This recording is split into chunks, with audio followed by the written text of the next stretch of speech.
Hello and welcome to Inside Ascension. I'm Marshall Courtney. In this episode, we'll get connected with what was formerly the Ascension Tourism Commission, now known as Tour Ascension, for a visit around the parish.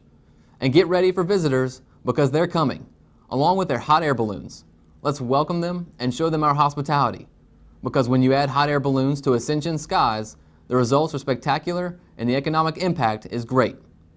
John Connolly previews Louisiana Hot Air Balloon Championship and Festival. So with company coming, keeping Ascension beautiful is important, and it takes all of us working together for a clean community. Later in the show, you'll meet Ken Graham with the National Weather Service. He'll tell us how forecasters gather and share information that keeps us safe during hurricane season. We'll go boating with first responders as they hone their skills in swift water, flooding, and urban search and rescue exercises. And we'll have an update on just how much Ascension stuffed into that bus for the students heading back to school. Please stay with us because those stories, plus some lagniappe, are coming to you right now inside Ascension.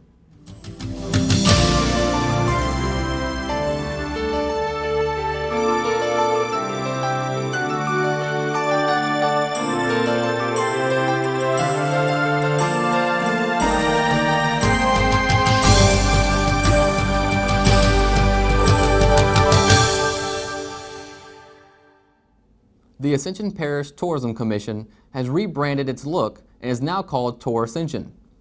Getting connected is the theme of Tour Ascension's website, so let's get connected with the director, Tracy Browning.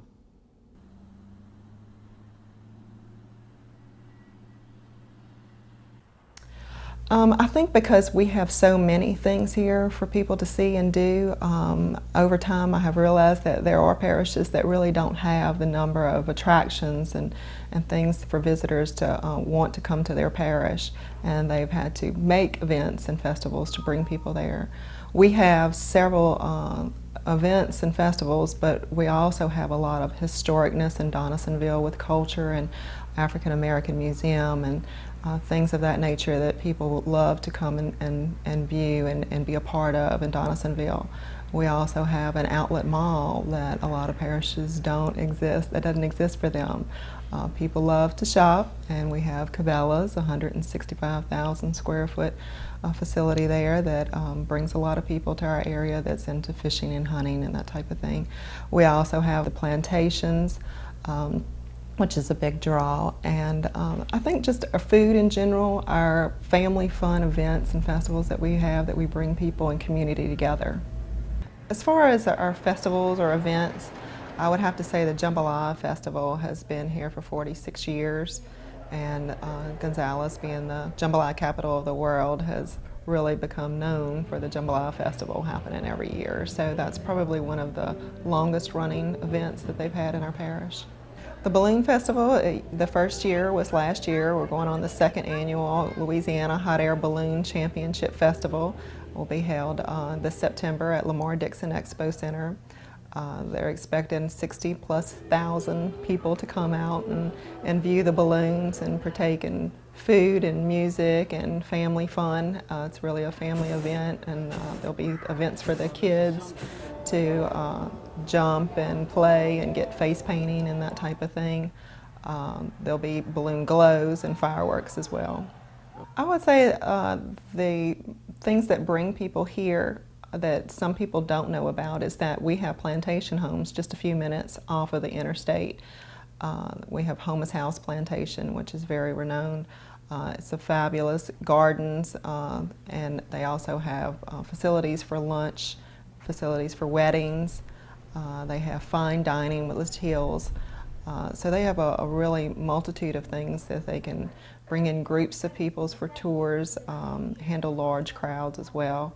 Bocage Plantation is just right up the road from them, and they too handle smaller scale weddings, tours as well. It's a bed and breakfast, and they have really become known as being a site for our visitors to come into our parish and really welcome them to stay overnight. It has a little bit of everything. It has good food, you know, your typical South Louisiana food. It has the historic plantations and other buildings. It has Donaldsonville, which is the largest historic district in the state outside of New Orleans. and it's got, you know, lots of outdoor type activities to do, hunting, fishing. So, you know, there's something for everyone to do here. And the numbers prove it.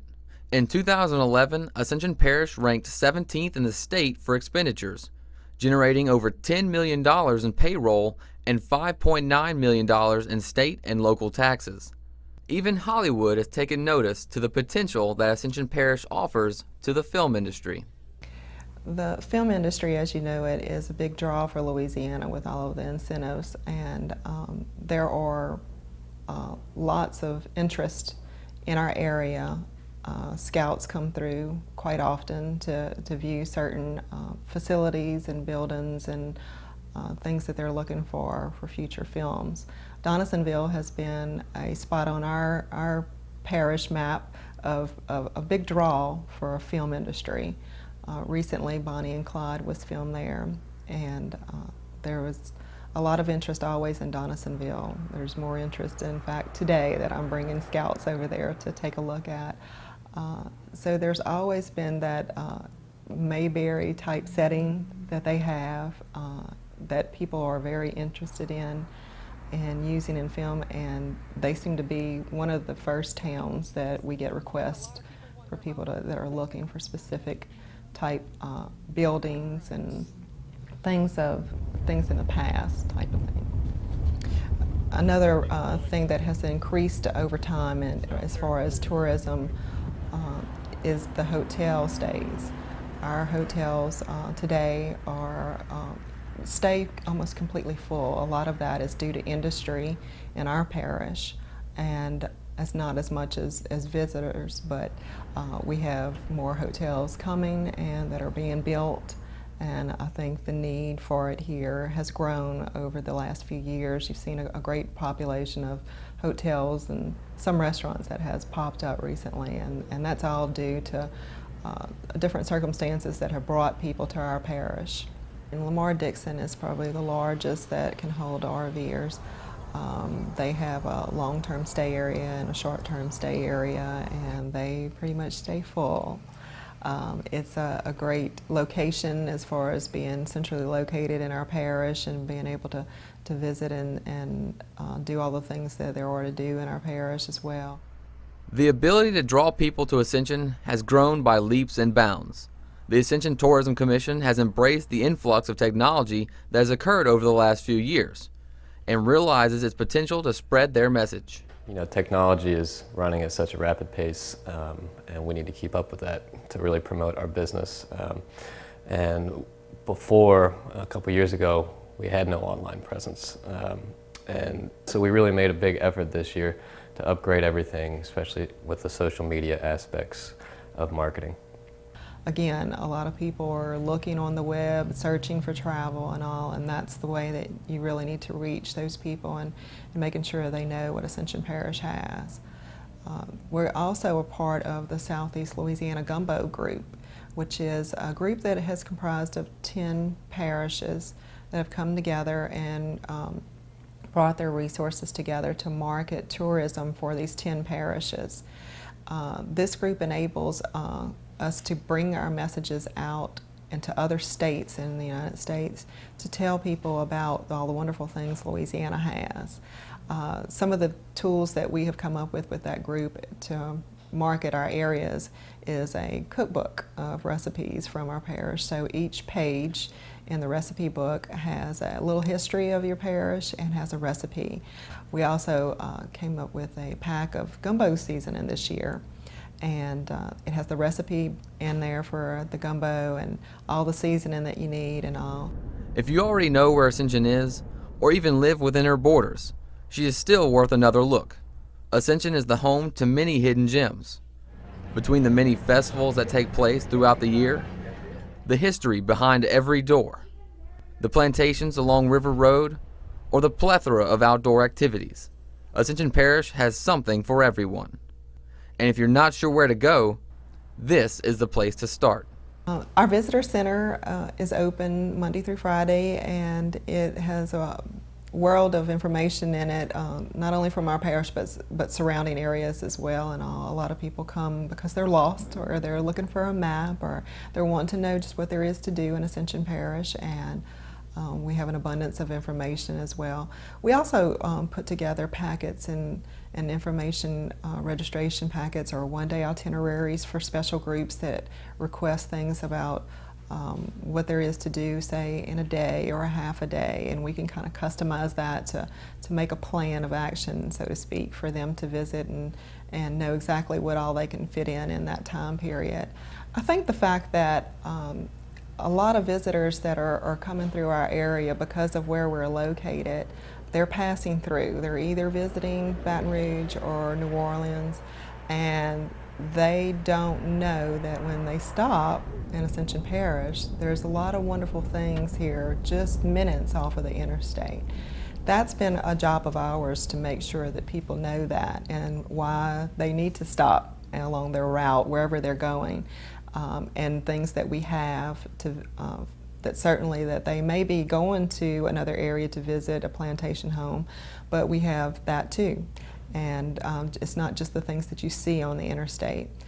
We have several museums in Ascension Parish. We have a great culture and history. We can pretty much provide things, I think, for just about any age. So that's been our message to really get out, is to let people know why they need to come here. You know, a lot of people who are coming in, who are driving into Louisiana, into New Orleans, they just cruise right on through Ascension Parish down the highway. And, you know, they're so close to New Orleans, they figure, oh, we only got 45 minutes left, why would we stop? But I think it's really worth getting off the interstate and exploring a little bit before you head into the Big Easy. For more information on the Ascension Parish Tourism Commission, or to plan your next adventure in Ascension, go to the Tour Ascension website at www.tourascension.com, or pay a visit to the Tourist Information Center located at 6967 Highway 22 in Sorrento.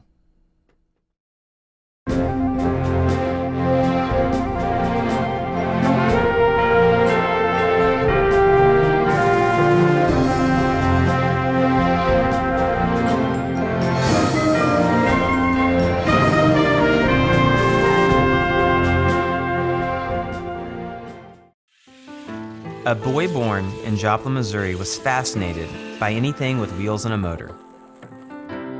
The odds of him going on to fascinate millions with his talent? 1 in 260,000.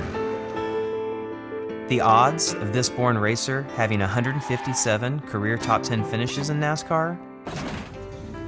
1 in 125 billion.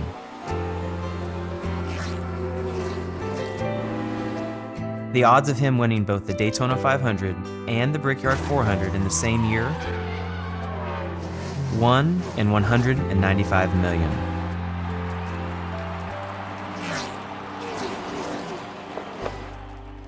The odds of a child being diagnosed with autism? 1 in 88. I'm NASCAR driver Jamie McMurray, and my niece has autism. Learn more at autismspeaks.org/signs.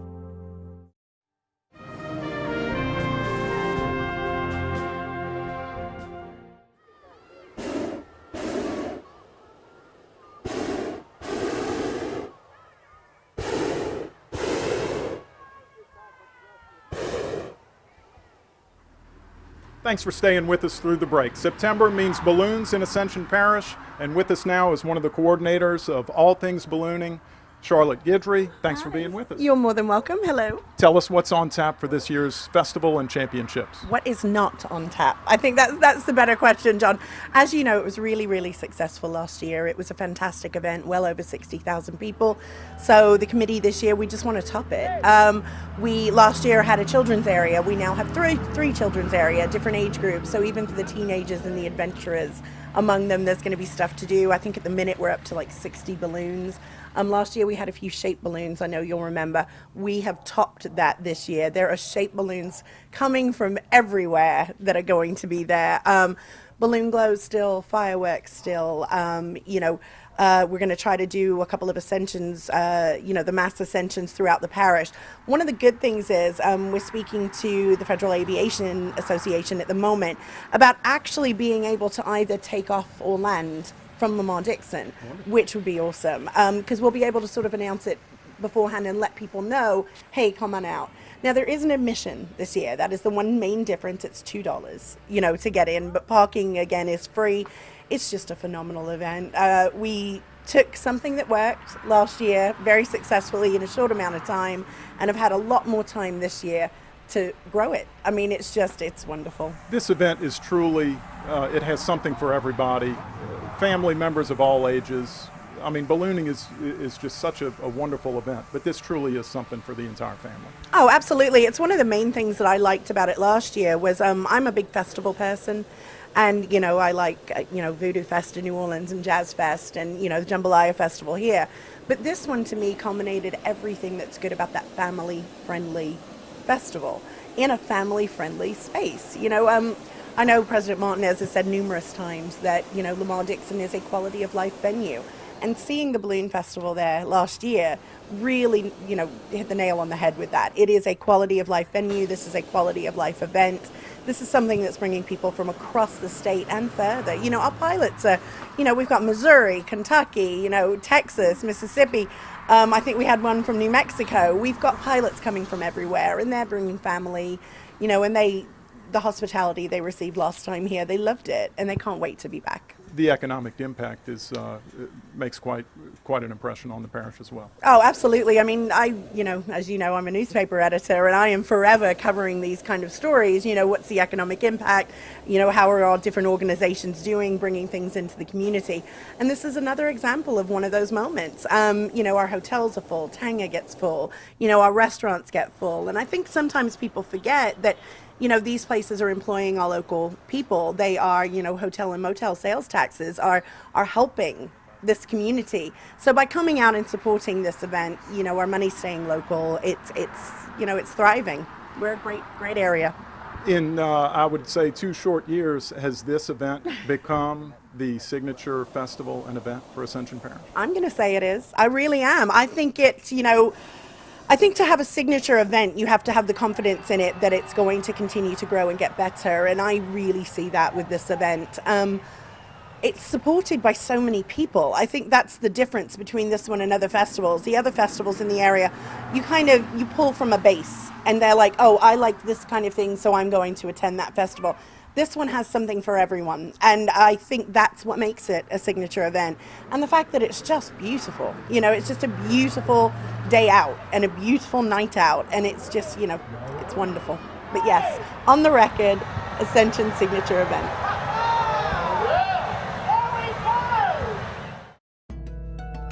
For more information on the 2013 Louisiana Hot Air Balloon Championship, visit www.ascensionballooning.com.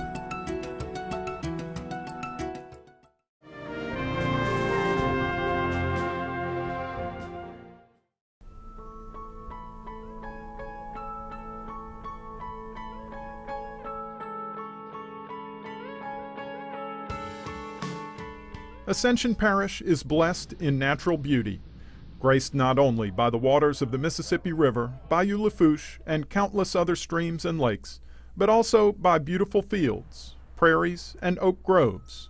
We are fortunate to live and work in a place which truly defines Louisiana. Our heritage, our culture, our history is recognized around the world, more so now than ever before. Is this the image we want others to see? Is this how we want to be known? If it is, then shame on us.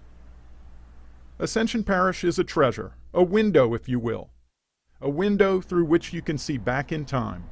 Over the centuries, the blend of cultures, first of Indian tribes, then Spanish and French Europeans, Acadians, Africans, Isleño, and the English. Ascension's diverse history deserves so much better than what we've given her. Throughout the generations of families and friends, looking through the window, is this the Ascension we want to leave our children's children? Help protect our home. Please don't throw your trash on the ground. Please don't dump your trash illegally on the side of the road. Make the effort to put trash where it belongs, and if you see someone dumping trash or littering in Ascension Parish, call the Ascension Parish Sheriff's Office Central Dispatch, telephone number 621-8300. To report those you see littering anywhere in Louisiana, call 1-888-LITTERBUG.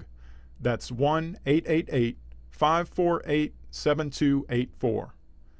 Help send the message to those who could not care less about Ascension Parish, to those who choose to throw trash on the ground, to those too lazy to clean up after themselves, to those who dump on the roadsides. We're tired of you trashing our beautiful Ascension. Let's put our trash where it belongs. Let's pick up the litter. Let's keep Ascension beautiful. And let's celebrate everything Ascension Parish has to offer beautifully.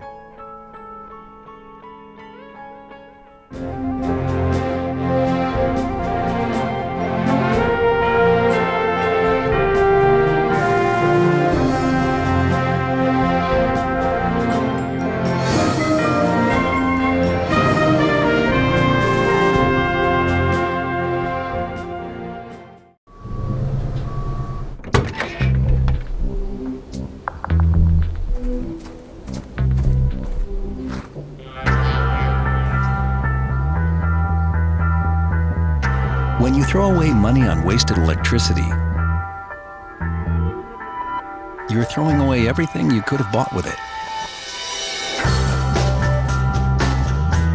Saving energy saves you money. Learn more at EnergySavers.gov.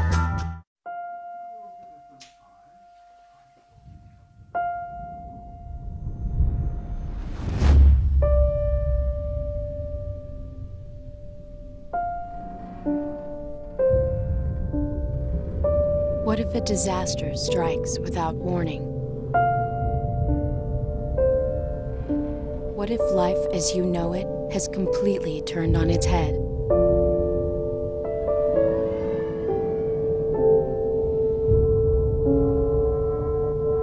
What if everything familiar becomes anything but?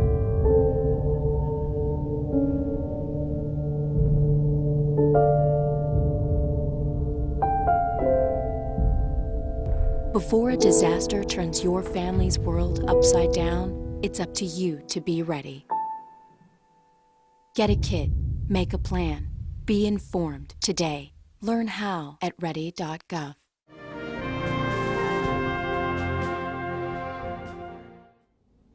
When a hurricane threat is imminent, the Ascension Parish Office of Homeland Security and Emergency Preparedness turns to one source for the weather information they use to handle the threat and respond to the after effects. They turn to the National Weather Service.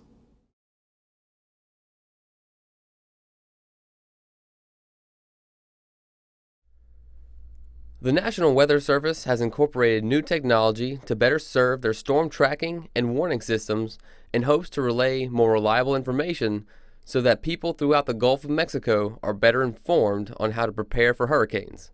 But Ken Graham and the National Weather Service realize that people have preconceived notions about storms.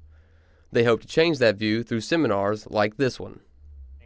It's it's hurricane season, and we do the briefings. So your tornado warnings, your flood warnings, your hurricane warnings, your general forecast. We have people right now at the office issuing the forecast for your airports.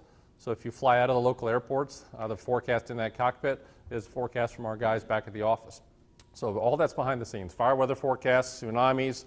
The Weather Service even does space forecasts for the solar flares. There's all sorts of different things that the Weather Service does behind the scenes. But the most critical is, of course, the warnings. It's the hurricane information, it's the storm surge information, and it's the impact. And if you question any of the impact in Louisiana, and it's one thing that we were talking about ahead of time, I've mentioned it several times, and this is just to set the mood of how serious this stuff is.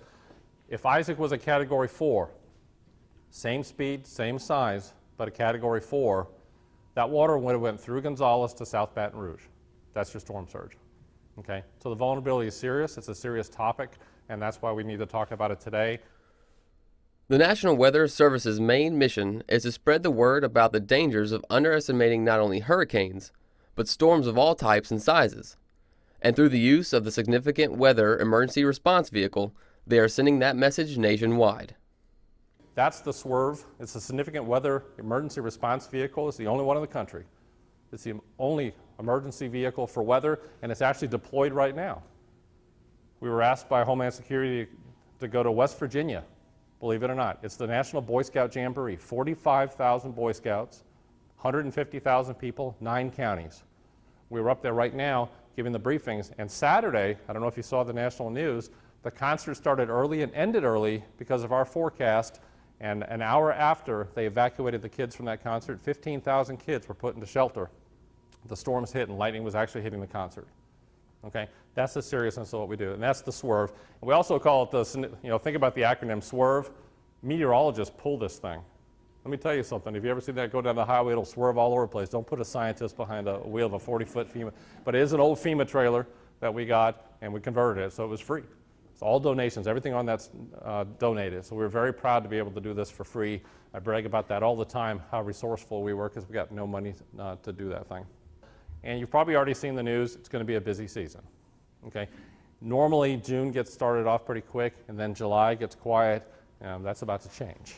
Okay. August and September get much busier. We are forecasting a very busy season, and I'll show you that it doesn't really matter if it's going to be busy or not busy, and I'll show you why here in a second. And it all depends on the global patterns, but here's what I want you to look at right here. This is called the ACE. This is the accumulated cyclone energy, and look at the values.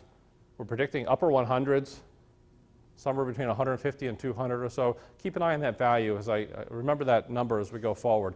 Everything that we look at around the planet points to a busy season. Saffir-Simpson scale, the categories, is based on wind only. That's it. It's just wind. Has nothing to do with the storm surge, has nothing to do with the impacts. It is wind only. It is a scale of wind. That's it.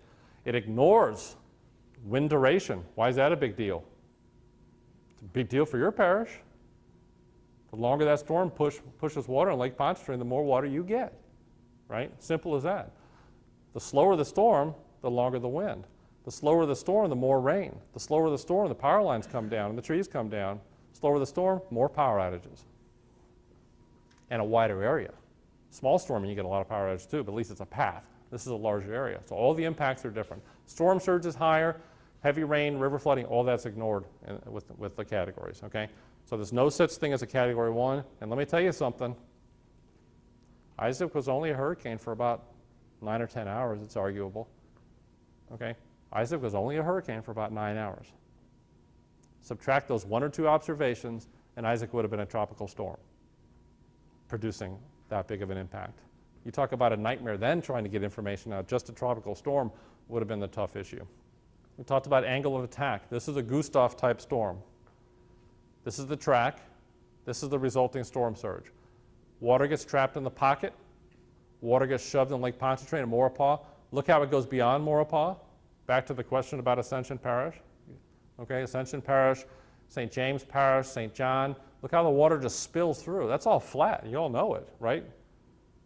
If you're driving on I-55 or drive any of the roads around here, you know that's all flat. That's the natural place for that water to go. Higher sea level, go back in ancient times, that was probably all water. So you look at this, look how the water spills over with this storm. So this is what you're planning on. So, 6 hours later, we have a new forecast. Okay? It's this one. I only moved this. How far did I move that storm? Anybody? I don't know, 30 miles or so, something like that. Maybe 30 miles. Not much difference. How's the solution changed? Pretty drastic. Within the error of our forecast, still a high 5 forecast, now it moves the other direction. What happened? Now you got taken out. And these could be within a 6-hour period, right? You've seen how our forecast changes. It can do this within a 6-hour period because it changes. It moves different directions. It's still a bubble in the wind, okay? Now I've put 17 foot of water into that Hancock County, okay? So everything to do with that. Size, distance. Here's another example. Identical storms, 2 identical storms, both Category 3s, both moving at 10 miles an hour, one moving northwest, one moving northeast. The result, storm surge on the ground, completely different, just based on the direction the storm's moving. Then this kind of hit the quotes. can't compare storms? You can't. You cannot compare storms.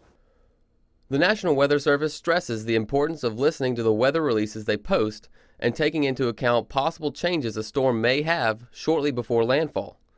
Impact, angle of attack, and the continued damage the hurricane or storm brings, even after it has passed over, are just a few things many overlook.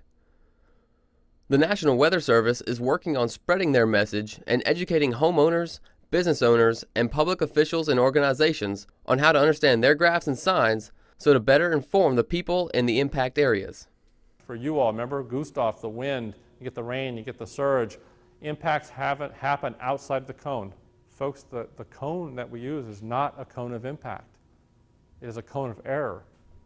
It's a statistical model that we run to come up with that cone. It is not the cone of impact. Here's an example. There's impacts outside the cone. That's why we have the warnings up. And you'll see that over and over on these examples. Ascension, St. James, a lot of the parishes here have to deal with the storm surge. Some of the peak storm surge that you're going to see could be 3 days, 4 days after the storm. Anybody remember Isaac? It was pretty similar to that, way after. Does that fit what your mind should happen? Your mind says storm surge, like a tsunami. That's what people equate a storm surge. People really relate to the tsunami part of it. Comes in and it goes away. That's not how it works. Okay, it all depends on the wind. If you go back to Gustav, it took the storm being well north up into Arkansas where we finally had that wind shift out of the south, and that piled the water up again, remember? Okay, days after, 3 or 4 days afterwards, we were dealing with that. In history, heavy rain events. The big takeaway here, notice depression, storm, storm, storm. Now we have a hurricane. Okay, what's interesting about this, it doesn't just take a hurricane. The most important message coming from the National Weather Service is to stray from looking at what the weather event is classified as and to make informed decisions based on their latest severe weather releases about the expected impact area and how it will be affected. For more information on the National Weather Service and the information they offer, please visit www.weather.gov.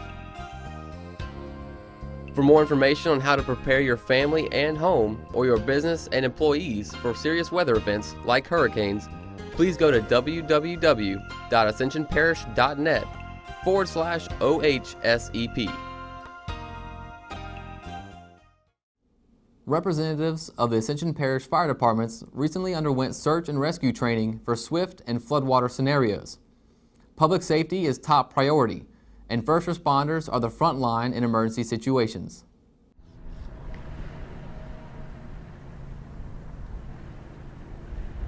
USAR is Urban Search and Rescue, and that's anything from building collapse, wilderness rescues, rope, trench rescues, almost everything. But one element of USAR, Urban Search and Rescue, is swiftwater floodwater operations, and that's why we built that into. We have people trained in all aspects of USAR here in Ascension Parish. One thing we were lacking a few years ago, though, was the swiftwater floodwater part of it. And so we've taken that now, we've built that into our repertoire where we are a lot more proficient and able to handle that in a parish that is a very low-lying parish and deals with floodwaters quite often.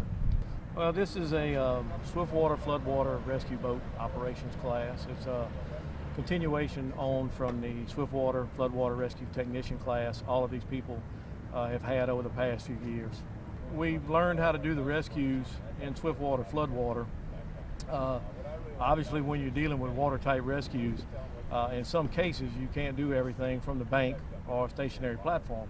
You may have to get out in the water to some extent, so that's where the boats come in, and we've used grant money here in Ascension Parish over the last couple of years to buy boats for the fire department for that purpose. So instead of just having the boats and say you have them, you need to learn how to train in them and be precise in how you use those boats in a rescue situation. So that's what this class is doing. It's building on our skills and allowing us to do what we've done in swiftwater floodwater. Now add the element in of now we can actually get out on the water in a boat and potentially broaden the area of the arena we can operate rescue in. All of this is possible because of the hard work and dedication of the local paid and volunteer fire departments in Ascension Parish. But the time and effort these firefighters and rescue personnel put into training would not be possible without proper funding, which the federal government has provided through grants. Yeah, over the past several years from the federal government, there's a couple of different grants. For a while, the Baton Rouge region was included in Urban Area Security Initiative grant monies, as it's referred to as UASI, and then also some state Homeland Security Emergency Preparedness type grants. And we work together as a work group with all agencies here in the parish to determine where those funds will go, what we'll use them for. And we use a lot for law enforcement, communications, everything throughout the parish, DPW, all type of stuff. And then some of it is training for the fire service. And this is one of the bigger things over the last few years we've focused on, is building these other complements into the urban search and rescue people we have here in the parish. But we think it's very important, this type of training, and having this complement to rescue in Ascension Parish, because again, we are susceptible to storm surge, flash flooding of all types, and even spring and fall type heavy rains where the rivers come up in Ascension Parish. So it is very important, because somebody has to be able to handle that when people are in need. And we feel like as a fire service, we're the first responders, generally one of the first ones there. So we need to be able to handle whatever it is we come upon and are faced with. So we feel like it's very important, because we've actually had to use it a couple of times in this parish already during a couple of the hurricanes. So you know, it's great that we have a good working relationship with the sheriff in Ascension Parish, Sheriff Wiley, Rick Weber, and the crew at the Office of Homeland Security Emergency Preparedness, and all the fire departments. And they help us get the grant monies. We work together as a working group to decide how we'll spend it and use it. And then all the fire departments come out here and work well together, learning these skills. Basically, all departments in Ascension Parish, fire departments, are participating to some extent in this training. We have people from Fire District 1, which is most of the volunteer departments. We have people from Prairieville, which is Fire District 3, City of Gonzales, and also the City of Donaldsonville, which also takes in Fire District 2 over on the west side of the parish. The parish's top priority in an emergency situation is the safety of her residents.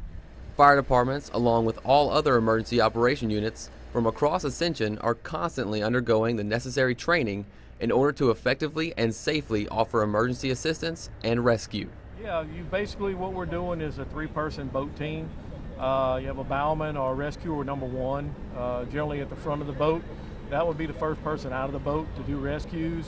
The second one would be engineer type deal, handles equipment on the boat, treats any injuries that we bring into the boat, and they're also secondary rescuer to assist the initial rescuer.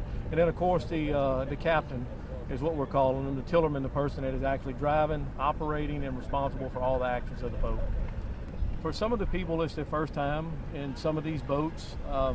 So part of this day today is learning basic skills of how to handle these boats, what they will and what they won't do, how for us to communicate in the boat, give directions from front to back and back to front in the boat. You know, we're doing kind of some serpentine, slalom type courses on the water, where we can learn exactly how the boat handles, and again, what we can do in it and what we can't do safely. And then part of it also is learning how to control the boats. You know, if you're going to get somebody in the water, you know, you can't just go out there and run over them. You have to come up to them, and you have to do that in a controlled fashion. But you can't stop 15 feet away and expect to be able to do anything. You know, so we're learning how to get that touch in these boats. Important in something like this, a crew in the same boat has to be able to communicate with each other in the boat. And then some of the skills as we're progressing out here today, it's multiple boats working together to do a job. That becomes even that much more important. Now, not only are you communicating with each other in your boat, you're having to communicate with 1, possibly 2 other boats in some cases. So communication, definitely important. Basically, we have some aluminum boats, which most people around here would know is just an aluminum bateau. They're good for a lot of situations with water type rescue. They are a little heavier, a little more difficult to maneuver sometimes. The other is what's called a rigid hull inflatable boat. More maneuverable. They are a little smaller though, so they have a little less carrying capacity. But they both have a place in water rescue operations. We'll take these boats and we'll go to Pearl River in Mississippi, and they have a weir cut through on the Pearl River over there, which allows for swift water, moving water down through that weir. So we'll be able to go train in rapids and rapidly moving water, and we'll build on the skills we learned today, plus we'll add some more in that we learned in our previous rescue technician class. Now we'll just incorporate the boats into those operations.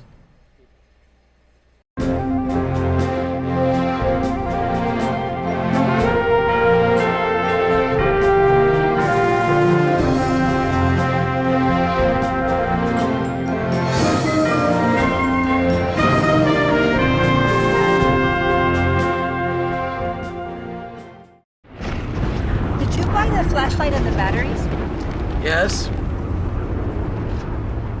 Did you make sure we're not missing anything in the first aid kit? Yep. Did you go through the plan with the kids again? Yes. The more you prepare today, the more you'll be able to reduce the devastating effects of a tornado, an earthquake, a power outage, or any other disaster. Get a kit, make a plan, be informed. Visit ready.gov. Get your ass out. You're not sitting here. Yes, I am. Move. Give it to them hard. No. Every day, kids witness bullying. Why you stab me with it? No. They want to help, Ow. but don't know how. Oh, you Teach your kids how to be more than a bystander. Visit stopbullying.gov.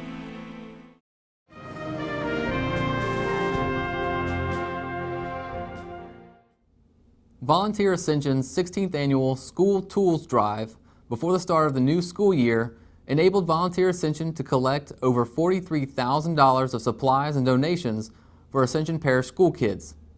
Here's a look at the drive and the people who make it happen year after year.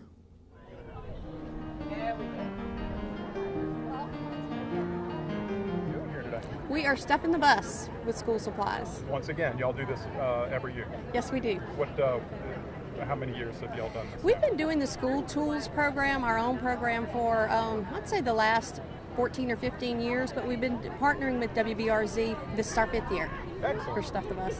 It's nice having them on board for all the publicity. Oh, absolutely. It's a nonprofit. We could never afford that much publicity, and it's definitely out there. People know what Stuff the Bus is. Why is it important that we stuff these buses? You know, we have about 10,000 children in Ascension Parish that are on free or reduced lunches, and it's been our goal each year to make sure that they get the school supplies that they need in the fall. So it's important that they start the year off right with what they need. We love this program because, like I said, we want to make sure that our kids start the year off with the supplies that they need. We know that they need those supplies to be successful. So between this and our school uniforms program, we hope to get everybody equipped this fall. I think education is important for the kids. I think they need to stay in school. I think really good school supplies helps them stay in school. You know, I think if they're missing something, that's a kid's excuse to why I don't want to do something, because I don't have markers, I don't have a notebook or a paper, So This starts them off on the right foot. Correct, and tries to keep them going and motivated that somebody's here to help, them, and so they're not feeling that they're all alone in a classroom and don't have any of the same things that the other people have. So Community rallying around a need. Individuals, families, businesses, all coming together to help complete projects like this one and help our neighbors. It's efforts like this which define and strengthen the community that is Ascension Parish. Yes, it works out really well. It's a very large parking lot, and we also have another one of the sponsors, Raising Cane's, right next to us here. And our office is right across the street. That's even better. And y'all have a lot of volunteers out today helping. We do. Over the course of today and tomorrow, we will have over 200 volunteers helping us. That's a testament to the level of involvement that you have with people, the community here in Ascension Parish. Elaborate on that. Absolutely. I tell you, the bulk of our volunteers today are teachers. I mean, nobody understands more what this program does for our parish than our teachers. And they're out full force today. They come out in the 10s and 20s with their school shirts on, and it's a great turnout from our parish schools. I mean, we do have a strong community here. I mean, you can put a call out on anything that happens in this area, and do a call out, and you'll have the full support of the parish. That's just Ascension Parish culture. It's a lot of, everybody knows, we're getting a little bit bigger, but still, we're knowing everybody here. Everybody's trying to get involved. We've been involved in this program a long time. Every year that it's hit, I get my employees and we go shopping. I take them all at Walmart. We just left Walmart to come down here and bring some supplies, some school supplies. It's like we fill up like 6 buggies this year, supplies of stuff they need. Usually we call ahead and see what they're getting low on, so because we come around lunch every year and see what they haven't gotten so far, and so we go shopping at Walmart. Then we come back and drop them off here, and it helps the kids, you know. We do this for Stuff to Bus. I also, as a business, there's an ability to buy, some of the public schools here use an online service to buy like school supplies for their kids and have them delivered to the school on their desk the first day of school. Well, we buy 10 extra packets for the school, our sponsor school, because we're a corporate sponsor of Spanish Lake Primary. And so I give 10 extra packets to Spanish Lake to give to whoever they have there also that needs school supplies. Like I like bringing the little kinder mats that the kindergarten groups sometimes need. We also bring, like this time they said they need more scissors, they need more construction paper and markers. And so we loaded up extra markers, scissors, and construction paper to come on down. So that way there's a good mix of what they have. I always like doing supplies as opposed to donating the check. I just feel my employees get involved. Like I can donate a check as a business owner, you know, but then my employees aren't really involved in donating a check, you know. So this, they go shop, they get that stuff, they were counting the values. Is this number of pins better than this number of pins, you know? And we're able to feel like they were involved. They got to unload the supplies and stuff like that. So me as a business owner, I'm probably one of the most that does the most for nonprofits in the Ascension Parish. And I share that with the other companies. You know, it's like, I tell them that's a good marketing plan for your company. I said, if you want to spend your dollars where it goes to marketing and then also worthwhile cause, sponsor a nonprofit event here in the parish that's doing some good, you know. I said, because they'll put your money to work, and then they'll spread your logo, your brand all over also. You know, and so that's what's good about, you know, Volunteer Ascension. When they call, a lot of people, you know, companies will back them and come help them with Volunteer Ascension. In just 2 days of accepting donations, Volunteer Ascension was able to collect over $43,000 in checks and school supplies, which will go toward giving children in school the tools necessary to excel. For more information on Volunteer Ascension and how you can help our community by volunteering for upcoming events, visit www.volunteerascension.org. Our thanks go out to Volunteer Ascension and all the people who gave their time and resources to make this campaign a success. That wraps up this episode of Inside Ascension. Remember, you can always reach us by emailing insideascension@apgov.us. But before we leave you, here's a dose of Lagniappe from Emily Crow and Kyle Spurgeon, or Crow and Spurge if you see them performing out and about in Ascension. So long, everybody, and please, keep watching Ascension 21.